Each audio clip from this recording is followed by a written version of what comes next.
स्वागत है हमारे नए वीडियो में और चर्चा करेंगे 28 जुलाई के लिए महत्वपूर्ण खबरों की।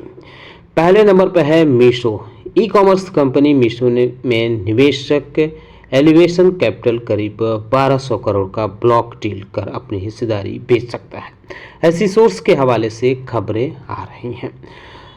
सोर्स के हवाले से बताया जा रहा है कि फर्म के पास जून 2026 तक कंपनी में 12.04% हिस्सेदारी थी। इस डील के जरिए वह अपने निवेश का एक हिस्सा भुनाने की तैयारी में है। कोल इंडिया में भी आप चाहे तो नज़र रख सकते हैं, क्योंकि इसने अपने तिमाही के नतीजे जारी किए हैं। नेट प्रॉफिट कंपनी का सालाना आधार पर मामूली बढ़ा है, आधा % के आसपास, और ये बढ़कर 8852 करोड़ रहा है। कंपनी का रेवेन्यू बढ़ा है, लेकिन एबिटा और मार्जिन में गिरावट दर्ज की गई है।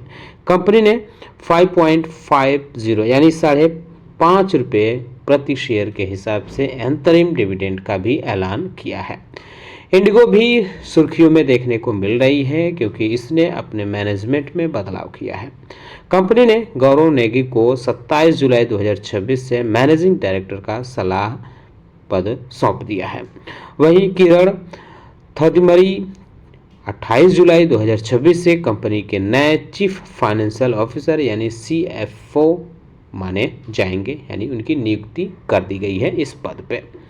टीवीएस मोटर्स भी अपनी खबरों की वजह से फोकस में रह सकता है, क्योंकि कंपनी ने अपनी subsidiary company TVS credit service में 4.4% अतिरिक्त हिस्सेदारी खरीदी है। कंपनी ने यह सौदा 711 करोड़ में किया है। इस निवेश के बाद टीवीएस क्रेडिट सर्विस में उसकी हिस्सेदारी और बढ़ जाएगी। वोडाफोन आइडिया की अगर हम बात करें तो इस कंपनी में अपडेट यह है कि 6 टेलीकॉम सर्किलों में खत्म हो रही स्पेक्ट्रम वैधता का नवीनीकरण नहीं करने पर विचार कर रही है। सोर्स के हवाले से खबर आ रही है कि इन सर्किलों में स्पेक्ट्रम की वैधता 5 दिसंबर 2026 को खत्म होगी। फिलहाल कंपनी का इन लाइसेंसों को रिन्यू कराने का इरादा नहीं है। टाटा केमिकल्स में अपडेट देखने को मिल रहा है कि कंपनी ने अपने क्वार्टरली नतीजे जारी किए हैं, तो फर्स्ट क्वार्टर में कंपनी को घाटा देखने को मिला है। कंपनी को 17 करोड़ का कंसोलिडेटेड नेट लॉस हुआ है। पिछले साल इसी तिमाही में 252 करोड़ रुपए का मुनाफा हुआ था। कंपनी ने बताया कि कम कीमत मिलने और दूसरे सोर्स से कम आय या जॉइंट वेंचर से कम कमाई की वजह से नतीजों पे दबाव पड़ते हुए देखने को मिला है। गॉडफ्राई फिलिप्स लिमिटेड में अपडेट देखने को मिल रहा है कि कंपनी ने अपने नतीजे जारी किए हैं। कमजोर नतीजे देखने को मिले हैं। कंपनी का मुनाफा, रेवेन्यू दोनों पिछले साल की तुलना में घटे हैं। कंपनी के मार्जिन पर जनवरी में बढ़ाई गई एक्साइज ड्यूटी का असर देखने को मिला है। अब टाटा पावर की अगर बात करें तो इसमें भी अपने क्वार्टरली नतीजे जारी किए हैं। कंपनी का नेट प्रॉफिट 11% बढ़कर 1401 करोड़ रहा है। रिन्यूएबल एनर्जी, ट्रांसमिशन और जनरेशन कारोबार की मजबूत ग्रोथ ने कंपनी के नतीजों को सहारा दिया है, हालांकि मार्जिन पर दबाव बना रहा है। टाटा ग्रुप की ही कंपनी है टाटा मोटर्स, तो इसने कहा है कि गुजरात में आई भारी बाढ़ की वजह से उसके सानद प्लांट और सप्लायर यूनिट्स का कामकाज फिलहाल स्थायी रूप से प्रभावित हुआ है। इसका असर कंपनी की कई प्रमुख पैसेंजर व्हीकल्स के प्रोडक्शन पर पड़ा है। अगर HDFC की बात करें तो इसमें अपडेट यह है कि बैंक ने Maharashtra state road development corporation deposit मामले की अंतरिम जांच पूरी कर ली है। बैंक के बोर्ड ने कहा है कि इसमें शामिल कर्मचारियों का मामला कारोबारी सीमा से आगे बढ़ाने का था। हालांकि किसी तरह की गलत मंशा, निजी फायदा, अनुचित इरादे के सबूत नहीं मिले हैं।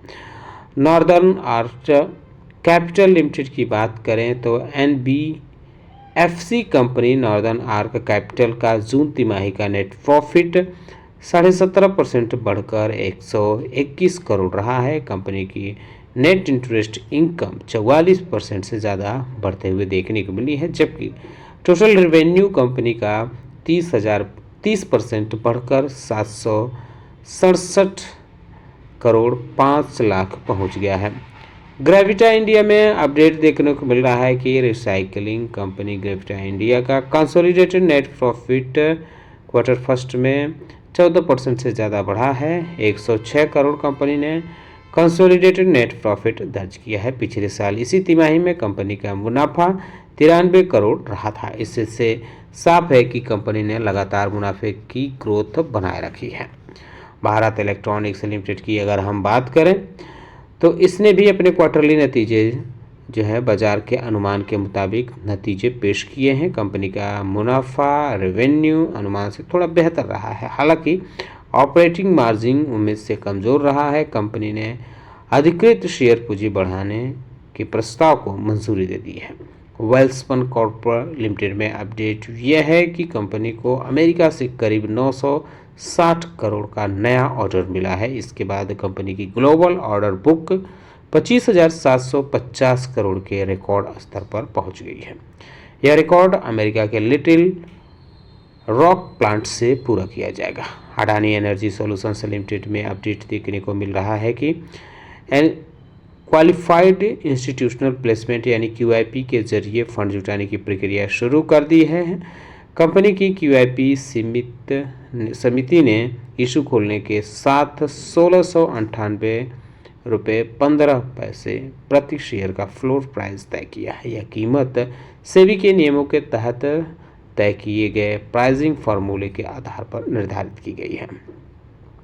कुछ कंपनियों के तिमाही के नतीजे आएंगे मंगलवार को, तो इस वजह से ये कंपनियां फोकस में रह सकती हैं। इन कंपनियों में है अंबुजा सीमेंट, चोलामंडलम इन्वेस्टमेंट और financial company, city union bank समेत कई कंपनियां हैं जो अपने क्वार्टरली नतीजे जारी करेंगी। लेते हैं कोल इंडिया की। कंपनी ने अपने क्वार्टरली नतीजे जारी किए हैं।